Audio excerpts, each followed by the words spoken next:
அடுத்தது எம்பாஸ். இம்பாஸ்ன்னு பாங்க என்னன்னு பார்ப்போம். எனக்கே தெரியல. ஆம்பசான்ட்டா இப்படி சொல்றோங்கிறது முக்கியம் இல்லை, எப்படி செய்யறோங்கிறது முக்கியம் இல்லை, எதுவுமே முக்கியம் இல்லை.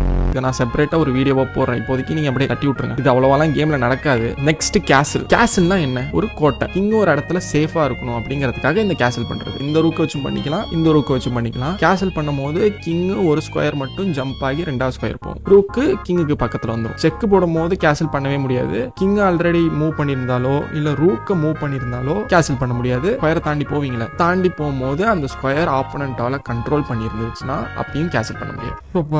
டைம் என்ன?